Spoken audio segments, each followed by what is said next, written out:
to. As a matter of fact, yes, this is a perfect transition. I'm so glad that I brought that up. Yes. Yes. Yes. We about to get into this right now.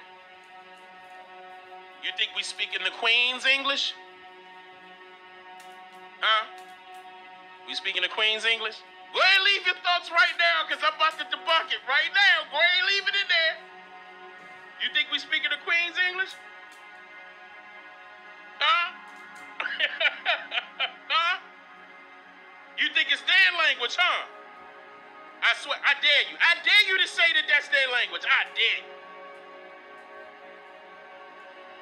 Because the person that wrote the dictionary said it was ours. He got it from the indigenous people of this land. This land, not England, this land. This land. Right here. Right here.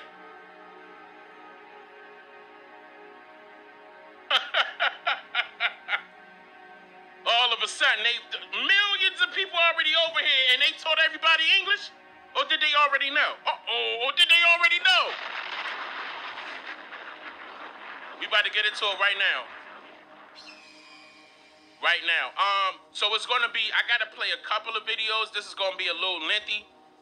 I'm not even looking at the time right now. I just know this is gonna be lengthy. So here we go.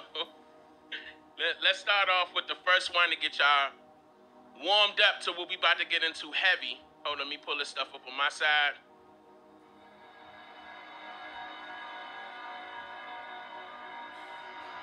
So let's start it. Okay, good. I already got it pulled up right here. All right. Let's start off with this one first. Oseo, my brothers and sisters, relatives, spiritual warriors, and free thinkers. Let's go. Today, I want to begin this segment with you imagining yourself traveling to a different location that you may want to go. But this particular location will be very distant from your current home, meaning that it will be located in a totally different country, where the people of that country would speak their native language, which of course will be different from yours. The people of this particular country would look different, think different, and even eat different foods from what you would normally intake back home. Their customs and traditions are also different, along with their dates and times. And even the weather of this place is under different atmospheric conditions from what you would normally experience back home. Imagine that you have never traveled to this place previously, nor even seen or heard of this place before. But you traveled to this distant location still in hopes of providing a better present for yourself and maybe a better future for your family. And let me add that in order for you to live there, you will have to learn from scratch a totally new culture and a new way of life. And most importantly, possibly a new trade. In fact, the only way for you to survive in this new location is to learn how to communicate efficiently and effectively enough to conduct trade, so that you can now have a job or run a business and begin to somehow make an income in this foreign land. Think about that. Think about that. That's very important. You got to learn their language in order to survive.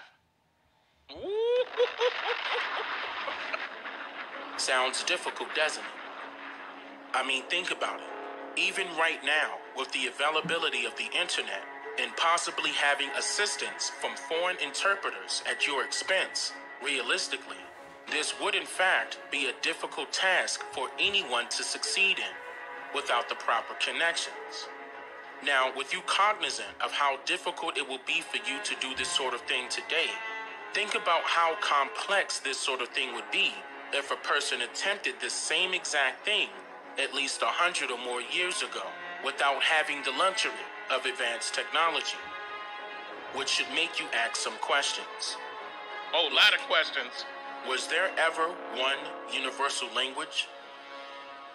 And if so, what was it? We're going to get into this one first. first. Was used for our ancestors to communicate with incoming foreigners that were arriving upon these lands? See there? And how did the English language become the primary language spoken, opposed to the many indigenous languages that already existed here in America? Well, before I reveal the answers to those questions, let's take a look at the so-called history of language and how it became what it is today. Start from the top with Now, there are some people who would equate language and its creation to the Phoenicians, due to the many stories of these same said people being the actual creators of the alphabet. According to the Encyclopedia of Trade from ancient times to present, most of the world's writing systems. Hold up, just in case y'all want to write this down.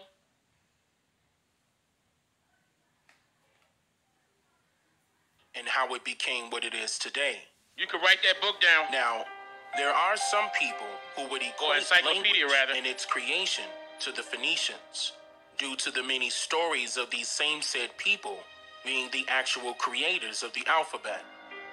According to the Encyclopedia of Trade from ancient times to present, most of the world's writing systems before the invention of the alphabet were pictograms, such as the Egyptian hieroglyphics. An alphabet is an important cultural innovation that allows easy and therefore potential mass literacy, more accurate record and contract keeping, adaptability to new intellectual concepts, and thus accelerated cultural change. The Greek, Latin, Hebrew, Arabic, and Cyrillic alphabets all derived ultimately from the Phoenician, end quote. But what is very important to note here is that it also states that the Phoenicians are the ancestors to which all Western alphabets can be traced, but it is not the ancestor of all languages. And that is because an alphabet does not produce the language. It only provides a symbol for the oral sound that a person makes when speaking a particular language. Oral sound. Oral sound.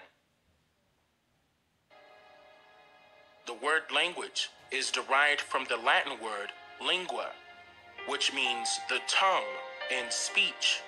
It is defined in the 1828 Webster's English Language Dictionary as, quote, human speech, the expression of ideas by words or significant articulate sounds for the communication of thoughts, end quote.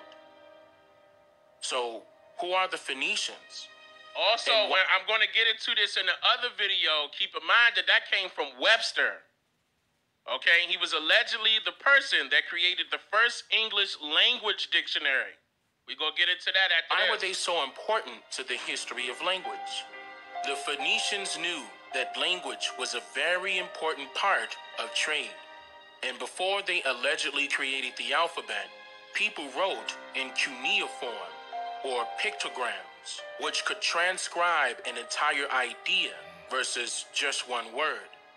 This means that someone would have to be very educated, or rather indoctrinated, in order to produce these types of writings. And because they were known for traveling and expanding their trading empire all across Europe and Northern Africa, they knew how important it was to have a simpler means of communication, especially due to their mainland being a port city along the Mediterranean Sea, allegedly located in what is called Lebanon today. And so the Phoenician city of Byblos became an epicenter for trade. According to the Ancient History Encyclopedia, that's where the term Bible came from Byblos too. was the religious capital of Phoenicia, and papyrus was one of its principal articles of trade. For this reason, quote, the Greeks took the name of the city as their word for book, Byblos, and from their word for books, named our word for Bible, ta Biblia, which means the books. See? Byblos was an important shipping port, known for its timbers. The cedars of Lebanon was said to be prized by other countries because it was the first city to allegedly perfect shipbuilding.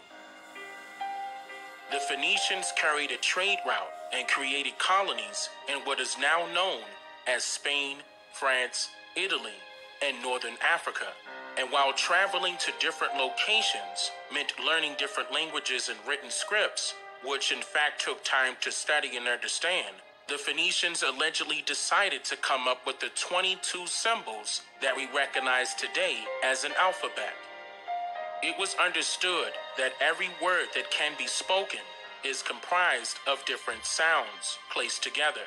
The Phoenicians realized that 22 sounds make up the majority of words, so they created easy to write and easy to recall symbols that anyone could learn to match with these sounds. It was also said that every one of these sounds were consonants, but many of these sounds were in fact vowel sounds, disguised as a consonant symbol or letter. And many of these letters have since expanded into what is now known as the English alphabet. This is why you will find a few letters of the English alphabet having the same exact sounds and symbols, and in some cases having the same sound with different symbols. For some mysterious reason, the English alphabet has a few repeating sounds, in which a new symbol was created for each one, bringing the total amount of letters used in the English alphabet to 26, and the French and Spanish alphabet includes one additional letter, bringing their totals to 27. Now, why is this important, you ask? Well, just as the Phoenicians were traders that traveled and created colonies, so were the English, Spanish, and the French. So in other words, all of these languages are in fact trade languages, in which each of these trade languages were eventually passed down from generation to generation over time. But in a more historical sense, these trade languages were better known as pidgin languages. Pidgin languages. A pidgin language is described today as a language with no native speakers, which is used for business, trade, or commerce. See there? It is the reduced form of a language.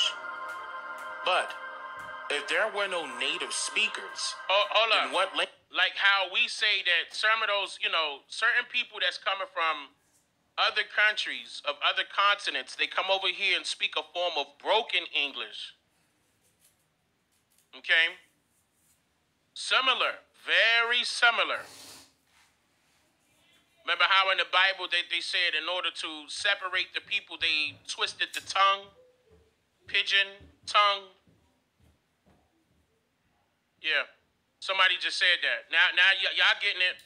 This is going back to the religious beliefs as well. Trade or commerce. It is the reduced form of a language. But if there were no native speakers, then what language is it reduced from? A lingua franca. A lingua franca. A lingua franca, from Italian, meaning Frankish tongue, is a language systematically used as a common language to bridge the communication of those people that speak different native languages. English is a dramatic bridge language or a trade language with an added mixture of Spanish words, French words, Greek, Arabic, Latin, and it also heavily incorporates words from the many American Indian indigenous languages that were once spoken upon these lands, now known as the America. Now, I'm going to prove that as well coming up. I'm going to prove. A lingua franca takes many words and their meanings or ideas and reduces them into a simplified version that could be understood by many.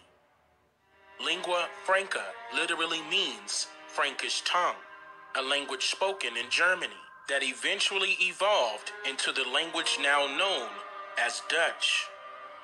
What is also very important to note here is that pidgin languages and lingua francas claim to have no native speakers, but that is very far from the truth.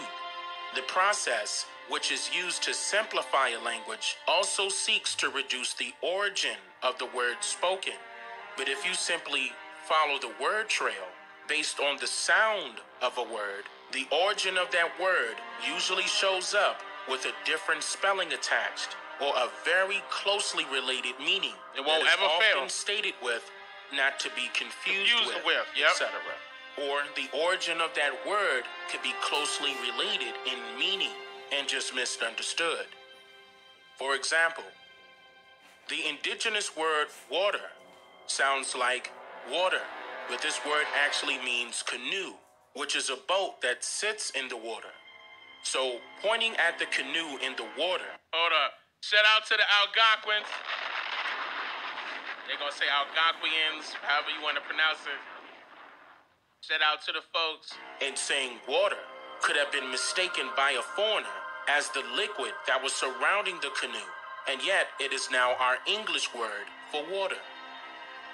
Many languages are in fact the same language, hidden behind different spelling and reversed grammar, misunderstood but closely related in meanings and spoken with different pronunciations and different dialects.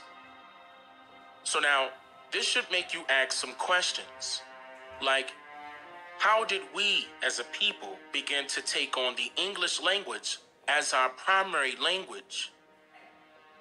And how did the English language become the official but yet non-official language of North America, instead of the many indigenous tongues that were spoken before the colonization of this land?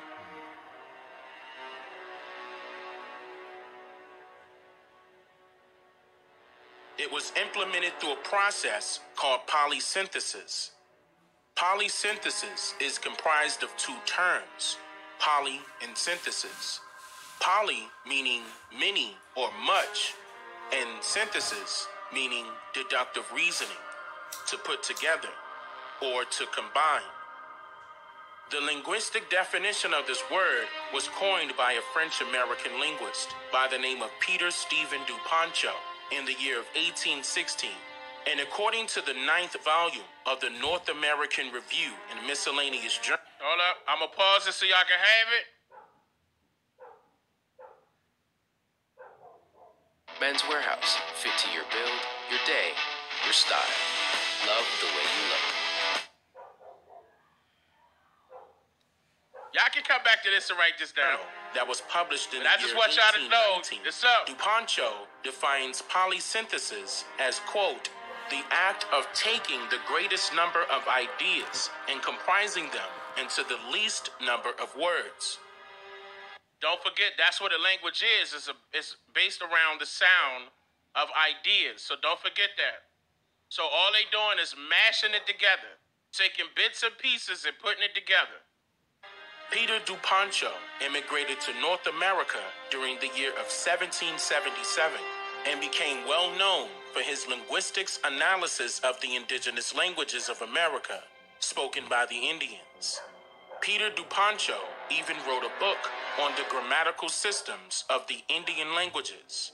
This book, prized by the Institutes of France, was called Mémoire sur le système grammatical de langue de quelqu'unes sous danger de l'imaginaire, or rather translated in English as the memory of the grammatical system of the... Hey, that boy put that French out there. Woo! Hey, shout out to all the French people. Oui. Comment t'appelles-tu? Comment t'appelles-tu? Bien, merci. Hey, you gotta, I'm just saying that boy killed that thing right there, cuz. Let me go back. De langue de quelqu'unes sous danger de l'imaginaire, or rather translated in English as the memory of the grammatical system of the languages of some Indian nations of North America, which was published in the year of 1838. It was known since the... Hold on. Shout out to my father. Shout out to one of my aunts that passed away. Thank you for keeping me up on French. My grandmother, shout out to her, keeping me up on Latin, so I know where to find this stuff at. Okay, number one. Number two, it's all family-based, so where I come from with my mom. Hey, listen, my family will tell you I don't play around. I read books galore and I do research galore. I don't play. I do not play games. But yes, it's always good to be multilingual, bilingual. It's up to y'all. Want me to speak some Spanish too? I'll do it another time. Earliest days of colonization, that Indians had a very rich vocabulary. It was stated in the North American Review that, quote, Indians have an innumerable quantity of words. To the testimony of Mr. Dupancho and of Colden, we can add that of Roger Williams, who says in the most emphatic terms that the language of the Indians is exceedingly copious, and they have 5 or 6 words, sometimes for one thing. All right, don't forget that I told y'all this. Now, they saying for one thing, but don't forget that we can have 6 words that mean... Oh, okay, for example, we can have 6 first names that will be our one first name. You know what I mean? Before we even get to the middle and last name. Okay? Now, that was up and down. That's Plain Indians. That's East Woodland Indians. That was all of us. Every single one of us had a bunch of names, okay? And they tried to simplify it. They knew it was very difficult to keep up with that many words. So they tried to simplify it the best way that they could. This was obviously a major issue in terms of trade.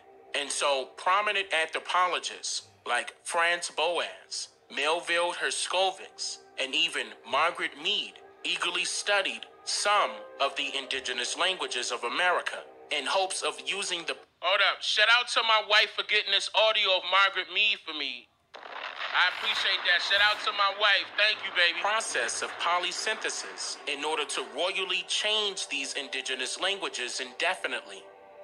Listen closely. Polysynthesis not only simplifies a language, but it also carries a hidden agenda to systematically alter and even remove a language completely. It was done so in a matter of familiarity. Even nowadays, we as a people do not create new words to convey a slang word or a new word. It's just usually a commonly known word that is used, that somehow finds its way into having an alternate meaning or definition. That's what they do. According to the American Anthropologist, Volume 6, that was published in October of 1893, when talking about polysynthesis in English languages, the writer stated, quote, I know by experience how... I made a mistake. I meant to say polysynthesis in Indian language. That's what I meant to say. Polysynthesis in Indian language. But my source is correct. Talking about polysynthesis in English languages, the writer stated, quote, but technically it's the same thing, okay? Technically. English is... Okay, I'm going... Know by experience how difficult it is for a missionary to convey to the minds of his hearers certain religious ideas. Again and again did I try, when missionary to the Ponca Indians, to find the proper Indian word for kingdom in order to make an even approximate translation of the petition, Thy kingdom come. Anyone who has lived amongst Indians know the worthlessness of adducing modern names, i.e., names of objects introduced among the Indians since the arrival of the white race on this continent, for the purpose of illustrating the construct of an Indian language, end quote. It was also well known by these anthropologists that I mentioned earlier, and even the ones that were in between, that by reducing the amount of words to one's vocabulary will cause a chain reaction that would in turn reduce the amount of ideas one may be able to produce, creating a generalized dumbing down effect on the population, and especially on the students that received this type of education.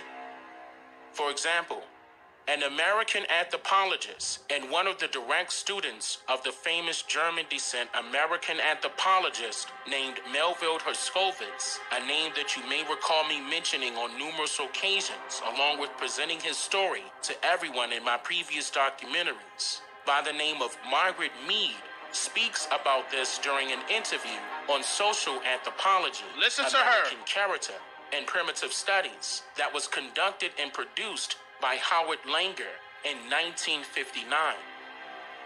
During this interview with Margaret Mead, she stated that the usage and learning a different language other than the trade language of English is suppressed, and that this is taught to our children at a young age by the systematic usage of polysynthesis. She also shared a very essential example on how it is all done. We train people not to be able to learn foreign languages in the most fantastic way, because what we teach a child is, you see, if you take this pencil here, we teach a child this is a pencil. Now, this isn't a pencil. This is an object made of wood and lead, designed for writing, which we call a pencil, and other people call it other things, and other people call it other things, and other people. Now, I do have the whole interview. If y'all want to have that, just get into the 13% community server and ask me. I'll just click and drag it. It's in one of my folders or one of my hard drives. I got it, though. If you want the whole thing, let me know. Call it other things, and other people call it other things, and other people call it other things. So, this type of so-called educational training, which has been implemented within our public compulsory educational institutions' curriculums for several years now, successfully ensured that the English language became the primary language of nearly all households throughout America. And as the indigenous languages of the American Indians has since been royally reduced, it must be understood that this form of systematic indoctrination of our children has been unfortunately mutually consented by the descendants of the indigenous people of America. That's what we got to correct. Us.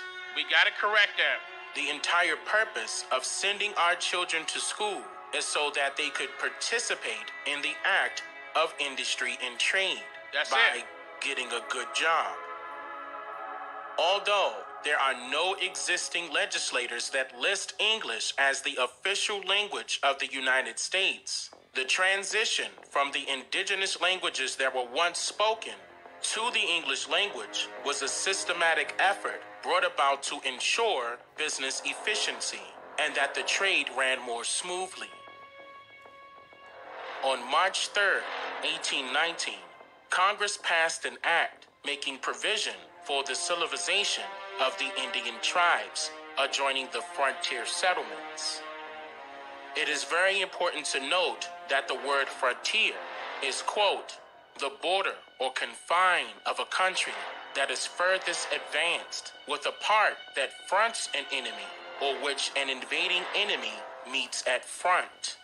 Ooh. I'm going to let this one sink in. I'm not going to say nothing. I'm going to just let this one sink in, y'all. This is what they were doing. Right up under our noses. I remember people were saying it was a genocide done on our people too, but they gotta be all the way clear that this was paper genocide on our people. That's how they erased our everything. Culture, heritage, legacy, languages, paper, by the pen and paper. Gotta be clear with that. End quote. And wars. This act of 1819 states, Look.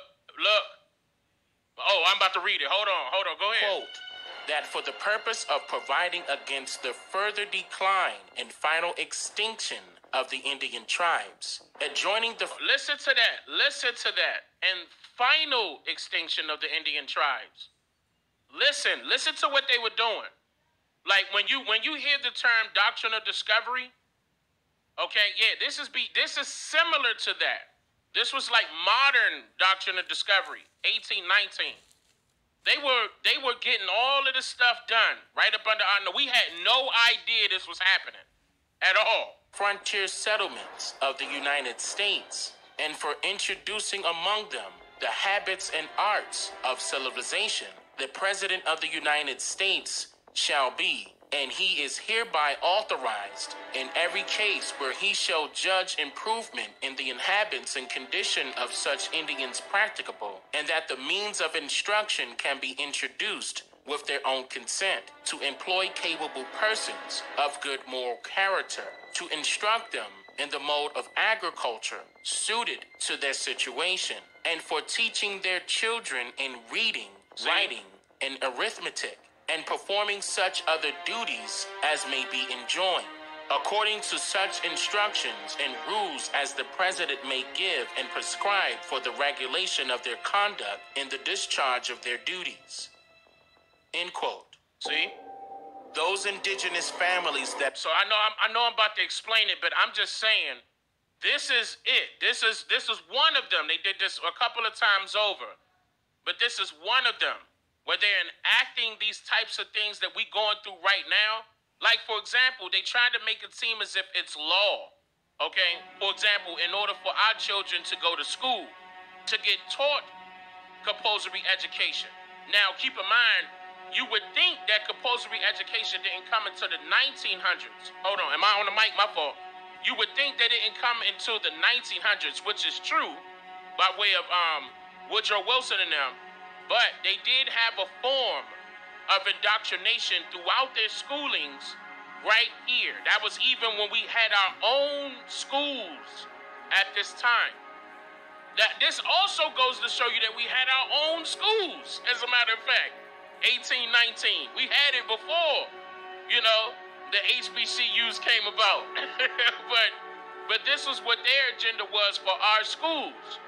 That was the start of the indoctrination process. Accepted education and employment did so under the guise of civilization. So, where did this idea come from? Well, it could have came in response to the pleas of President Jefferson to the American Indian chiefs upon this land.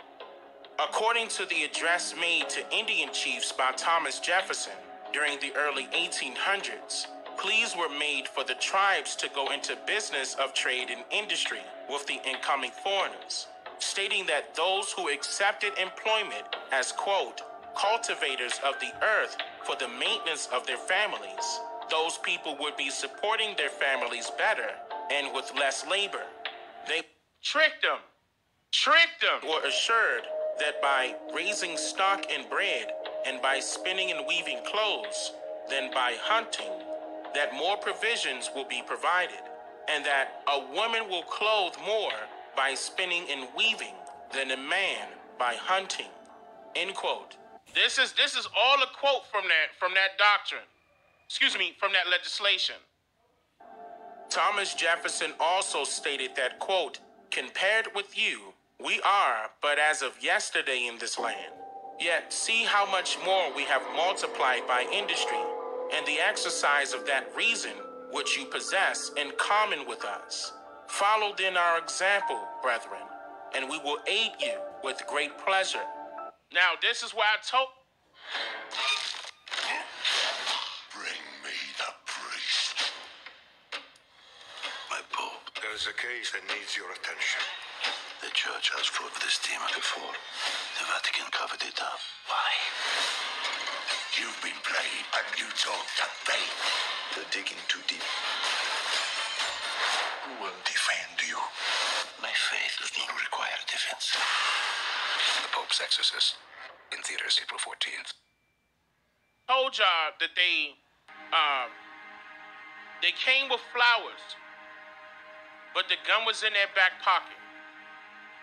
They tried to get friendly with and they did. They got friendly with certain tribes, and they fell for it. All because they needed help. Thomas Jefferson, all of them need help. They needed help. Once again, I said this multiple times before, that the government did not have its stronghold until the 1850s.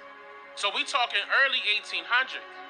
They're trying to, make it seem like everything all good, wine and dine you and stuff like that, so they could get in there and kick doors down. Try to make like it's a good CBA. Contract or binding agreement. And that's also, actually, that goes back to before manumissions were in place. That goes back to what the indentured servants had to sign. Indentures, contracts, promissory notes. And then they turned around and made their currency a promissory note. It didn't have any value. It wasn't backed by anything like gold, for example. All of this should ring a bell.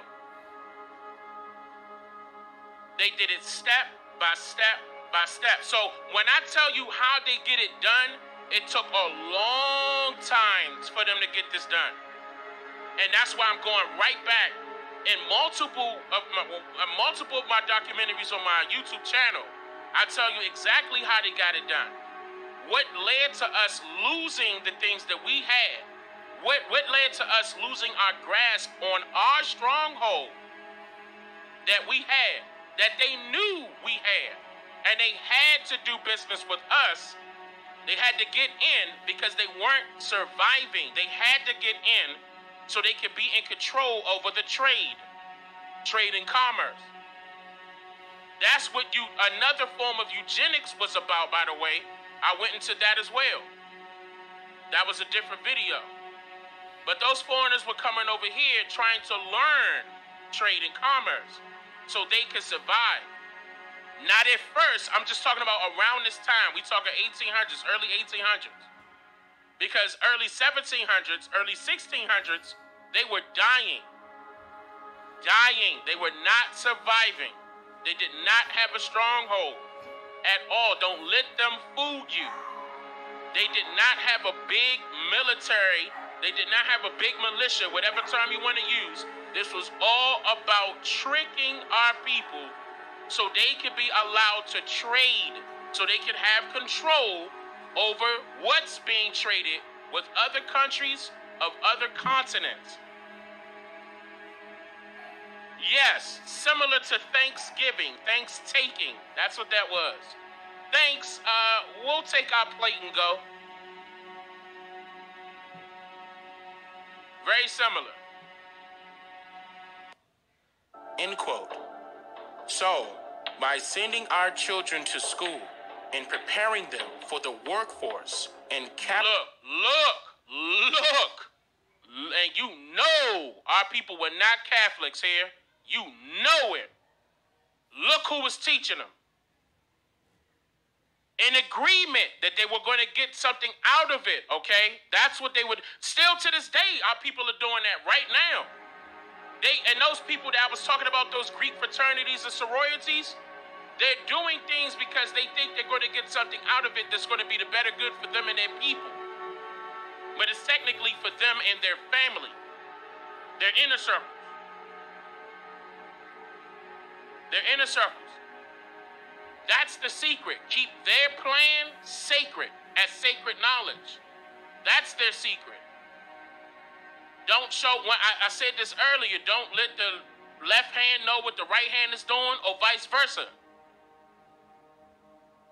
And it be your own people. That's what I'm trying to do. It's no joke. It's no joke. They right there indoctrinating the children. And yes, they knew what was going on. Yes, they did. Yes, they did. Don't try to, you know what I'm saying? Don't give them the benefit of the doubt. Now, certain people, maybe. Because once they learn what's going on, then what's their excuse? They going to continue on and continue on? Of course they are. Of course they are. These are real pictures that I'm showing you. And you know, the people that did the missionary work were the Catholics, the Jesuits, the Protestants, and the Quakers. Many denominations of the Christianity Society, especially the Catholics, they was at the top. Don't forget the Catholics got to us and to the so-called ones they want to call Mexicans in Central America. Think about it. And I swear, if you got a Latino friend, ask them if they're Catholic right now. That's why the majority of our people Christian. This is no cap. This is what they were doing. Now, once again, this ain't no knock or no hate to your religious belief. I'm just telling you what happened historically. You gonna make your own decision on what you gonna do from that point forward. Whether if you wanna still lay with the enemy or you gonna come over here, okay, and make some real changes, okay? Okay? They had to do it that way. They indoctrinated the adults with religion, got to the children with indoctrinating through special curriculums. teaching them how to become better workers. This is still happening. They're all about trade and commerce right now. This is still happening. This did not stop. This is what this foreign government is about. Top, bottom, ain't nothing changed. When you hear the term slavery, think employer. Think employee. Correction, think employee. When you hear the term slave, employee, indentured servant, laborer, for somebody else, y'all, this is still happening. That's what I'm saying. And people turn it, no, but my job is great. They gonna make it seem like it is, but you never gonna go above a certain degree. That's why they hand you your degrees in school, because you only gonna be indoctrinated to a certain degree. What degree have you been indoctrinated? To be a better worker. Then they're gonna hang you these specialized titles, give you a salary that's still up under contract. See what I'm saying? Everybody is up under. If you filled out an application, you up under contract. If you could be fired at will, you up under contract. Right now. It happened then. It's happening now. This is what we got to change. Dane, how we going to do it? Create our own. I gave you the solutions. I'm going to continue to repeat myself. We got to create our own. Because we cannot allow these foreigners to dictate what we should be doing for ourselves. Is something wrong with working with for other people? Is there something wrong for you working for yourself while you working for other people? In a way, it's not, if it's going to be beneficial. But if you're being lowballed from day one, if you got to pay taxes to something unforeseen, if you get, when I mean by lowball, hold on, that was street terminology. What I mean by that is those people that don't understand what that is you're not getting paid what you should be getting paid. If your wages are low, your taxes is high, that's purposely done. If you barely living, if you living from check to check, this is not how it's supposed to be done. That's why it's not equality in the work environment. It's not equality in schooling. It's not equality in housing. It's not equality in commerce and trade. It's not equality economically. There's always somebody placing a tax on you, taxing you as they sit back in their big mansion out there in the pool, sipping on whatever, with girls walking by in bikinis, looking at their cell phones, seeing how much their company made based off of your labor.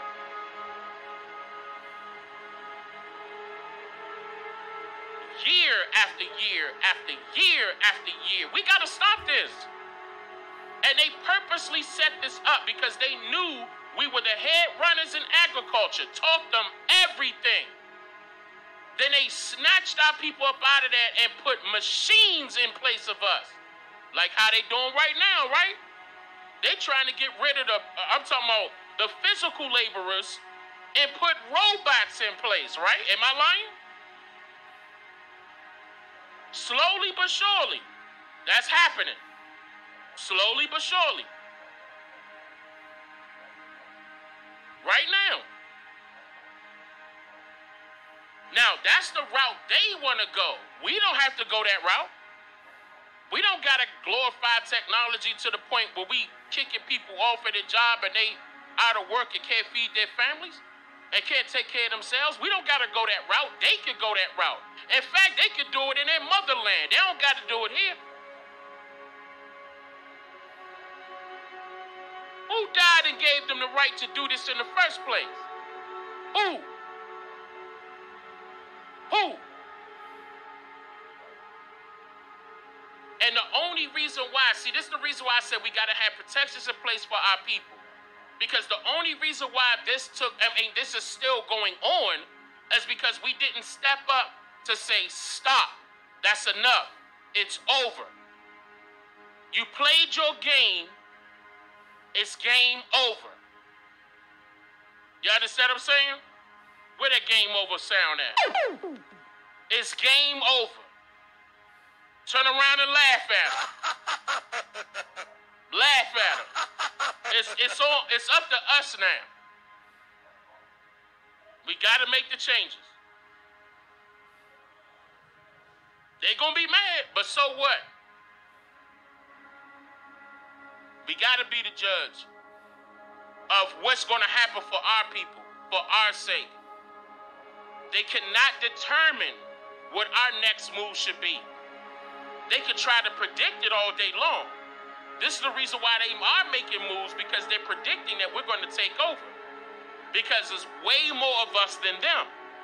But my main agenda is to let my people become cognizant of what happened to us in the past, so we can correct it now in the present, so we can have a better future. My agenda won't ever change.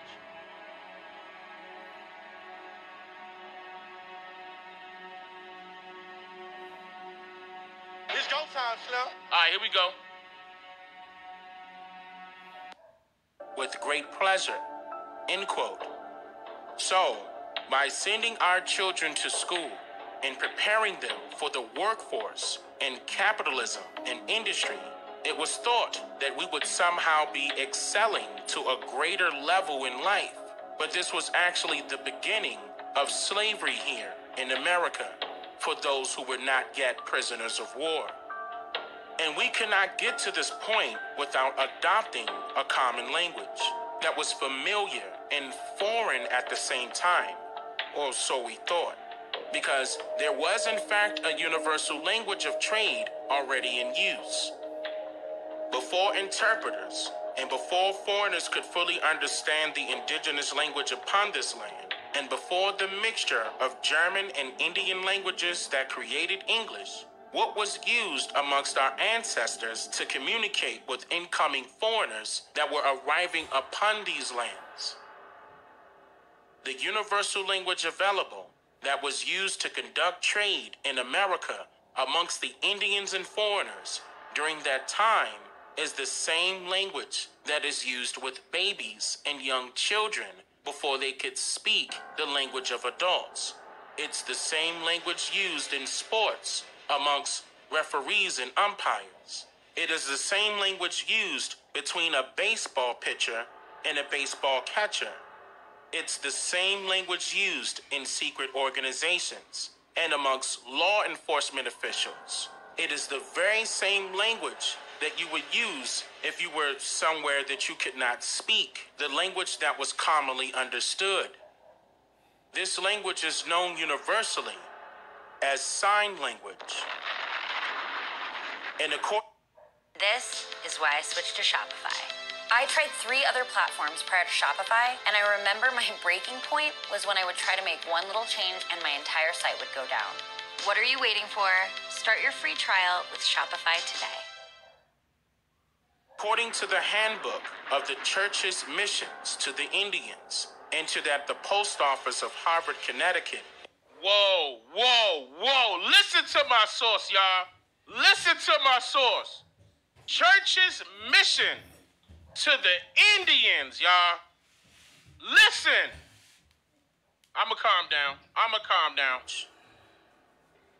And according to the handbook of the church's missions to the Indians, entered at the post office of Harvard, Connecticut in 1854, but published in March of 1913, quote, sign language was of extensive development and existed all over the world and bore a resemblance to the sign language now used in some of our deaf-mute schools. Keep in mind, there's different sign languages. Different. Keep in mind, I'm referring to American Sign Language. American Indian Sign Language. But keep in mind, sign language is universal. It is different ones in different areas.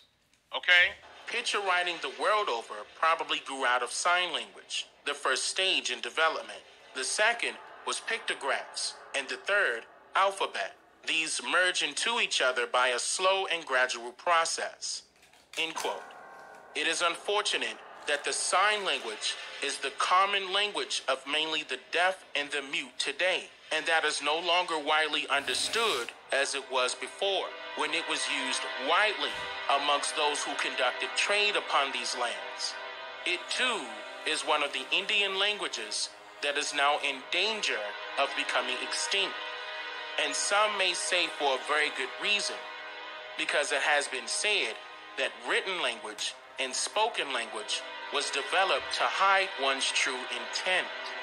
And when we are focused so much on what is being said or what was written, we just might miss the signs. If we are focused on what was being said and what was written, we just might miss the signs.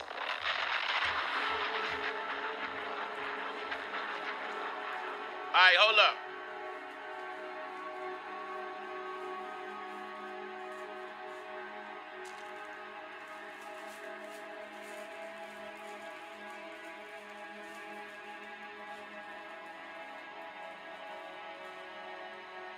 We about to get right into the next one.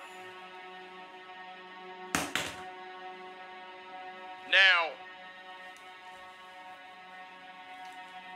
see, this is, okay, now I want y'all to focus on how important this is, because a lot of people talk about we got bigger issues, and honestly, yes, we do, but you got to understand the bigger issue. This is the reason why I tell you the history of the biggest issues that we have right now that has trickled down all the way to our time period, and it still affects us today.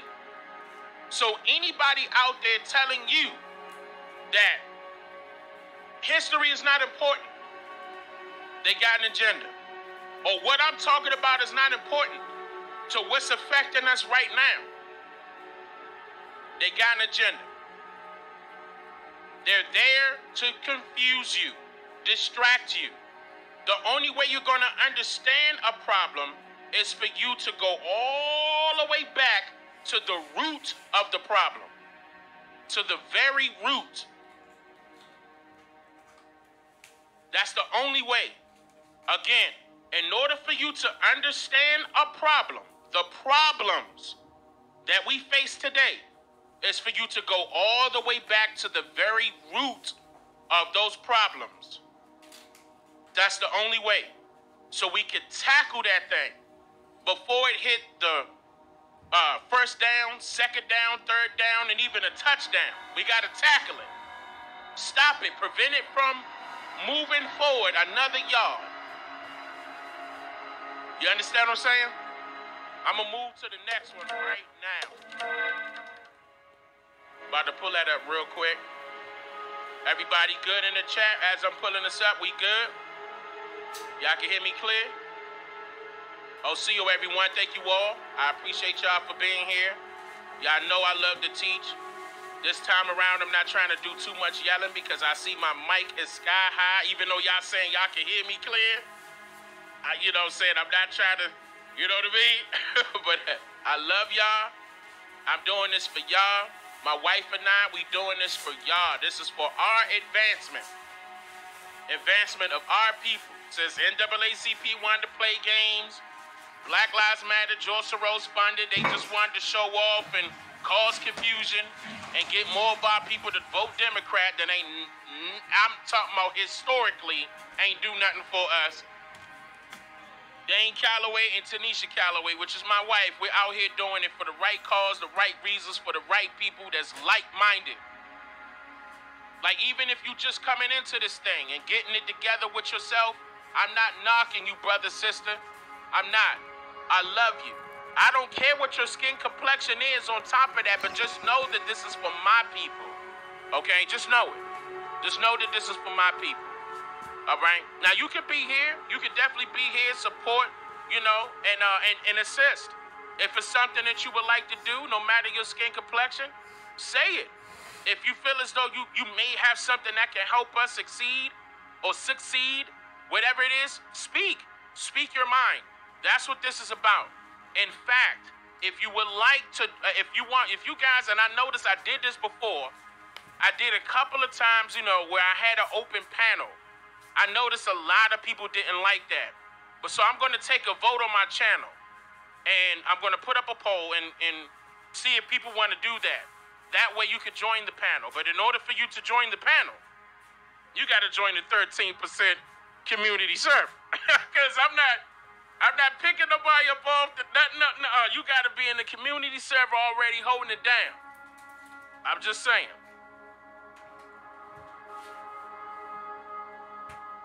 Shout out to Bill Loso, Indigenous Rising. Yeah, man. Indigenous Rising. I know it's early. I know I've been doing this. How long I've been streaming? 2 hours? We about to be going another hour. I don't know. You know what I'm saying? We'll see. But I got to get into this next video. See you, everyone. Shout out to the 13% in the chat. I see you. Matter of fact, before we move on, y'all, I'm pulling it up right now. Blow up the chat. Spam it up. Feathers, 13%. Turtles, bow and arrows, hatchets. Throw it up. If you just want to show love, throw up some hearts. Just blow the chat up. Show them we here, y'all. Let them know we here. Let's go. We here, baby. Just need to wake up. Is up. Set it on fire. Fire. Fire. I know the moderator's not going to be able to catch all of them. I'm not worried about that. We go get it on the back end.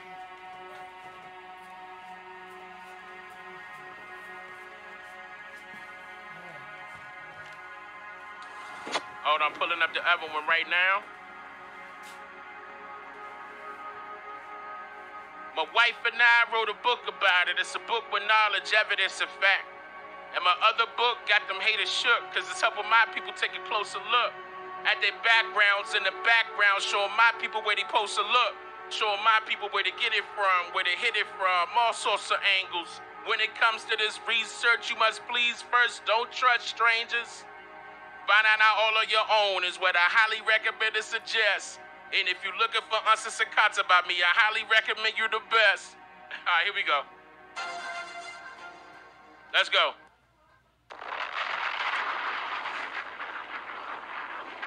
English is defined as being related to England or its people or language, but it's also defined as a spin given to a ball, especially in pool or billiards. And the description of a... Oh, now, hold on. Matter of fact, right now, y'all, right now, can y'all tell me, because I know I'm going to say it in this video. Can anybody in the chat tell me what map is this? What is this a map of, y'all? That's the reason why I'm showing you this right in the beginning. What is this a map of? Or its people or language. What is but this? It's also defined as a... Anybody in the chat? What is this a map of?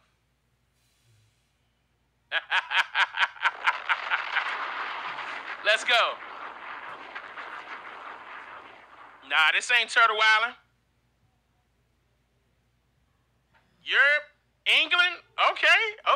Italy, Denmark, Jerusalem. That ain't Cali. That ain't Cali. Nah, that ain't Greenland.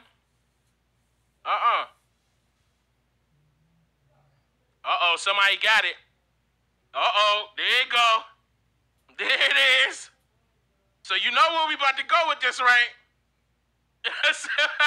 Talk about Tennessee look like Viking territory. Let's go. You about to, come on. There we go. Given to a ball, especially in pool or billiards. And the description of a pool is defined as a body of persons available for work.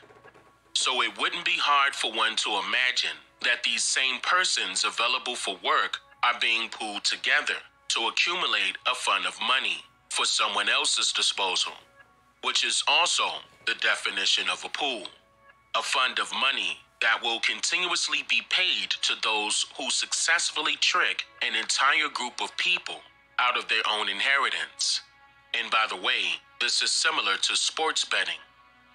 The race, it seems, was a race to see how efficiently one can put a spin to the great presumptuousness of a group of people who are deemed to have an exaggerated sense of importance. You teach them English or their form of English, English is a bridge language that uses all of the wrong words of a particular language. Because English does not define a particular people or its language, as English has several dialects. English does not define a particular people. Okay, all right. Words of a particular language. Because English does not define a particular people or its language. Or its language, but y'all saying y'all speaking the Queen's language. I mean, we gonna get into it. I'm sorry, this is the last that part. uses all of the wrong words of a particular language. Because English does not define a particular people or its language, as English has several dialects, meaning that each group of people can have their own English. There's British English, American English, Caribbean English, Indian English for speakers of English in the East Indies, China English, and the list goes on. But the particular type of English which is spoken by many so-called African Americans in the United States is called African American Vernacular English, formerly Black English Vernacular. According to Britannica, African American English is a language variety that has also been defined at different times in dialectology and literary studies as Black English, Black dialect, and Negro non-standard English. That's not historically. Since the late 1980s, the term has been used ambiguously. Since the late 1980s, let's make that clear. Sometimes with reference to only Ebonics, or as it is known to linguists, African American Vernacular English, and sometimes with reference to both Ebonics and Gullah, the Creole spoken by African Americans in coastal areas of South Carolina and Georgia, and on the offshore sea islands. In the 20th century, much of the scholarship of AAE revolved around questions on how extensively it was influenced by African languages, and whether it is in fact an English dialect, an archaic survival of the colonial English spoken by indentured servants on the plantations of the North American Southeast. They would try to figure it out. They were like, where this come from? Or a descendant of the 17th century. They immediately was like, no, that's an African language. Watch this. West African Pidgin language. End quote. It also goes on to say that there is a possibility that a form of decreolization has taken place within the language spoken in this part of America, as decreolization is the process by which a vernacular loses its basilectal, or Creole, features under the influence of the language from which it inherited most of its vocabulary. The basilect is the variety that is the most divergent from the local standard speech. The consensus among linguists is that Ebonics... Mom, where are you? My mom never came home from her trip. She could be anywhere. There's actually a lot I want to talk with you about. Is your mom gone by any of their names? Whoa. The strangest case I've ever seen. Gene, check this out. What is going on? Someone's here. Missy. Is an American English dialect, differing from other dialects primarily in the higher statistical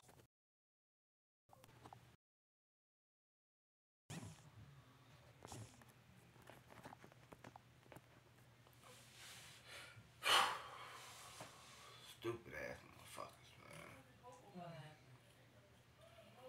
Damn. Yeah, they fucking, if they hear too much sounds, they'll stop my video. That's why I do shit in the bathroom.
So our people allow anybody to disrespect our people and say and do nothing about it. Take this South Park video game, for example. Look at this. As you are creating your character, listen to this, you are able to choose your character's life difficulty by skin tone. The darker the hue, the more difficult your life becomes.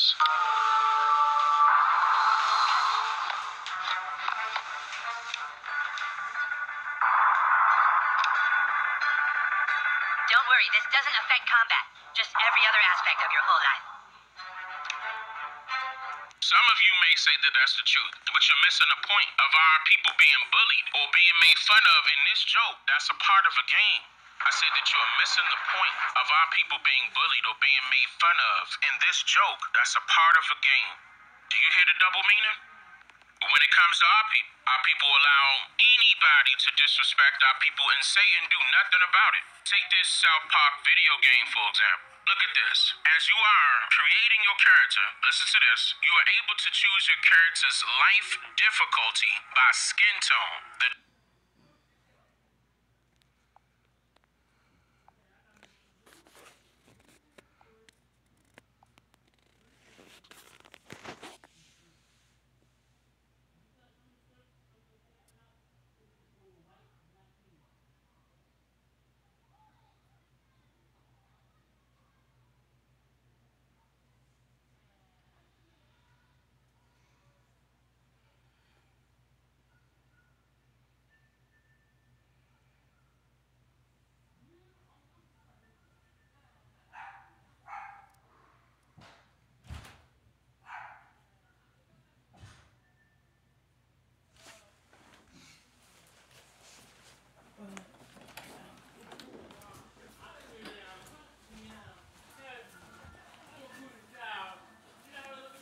You better stop slamming that motherfucking door like that.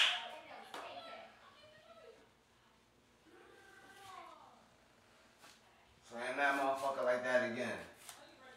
I swear you won't go out that bitch except for when it's time to go to school.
thawed out.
I'm going with you.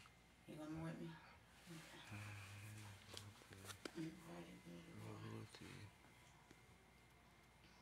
Make sure you bring that credit card. It got $4.97 on there.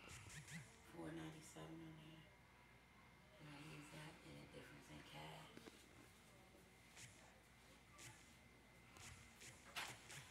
I'll be back for the karate shoes.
Babe, you right.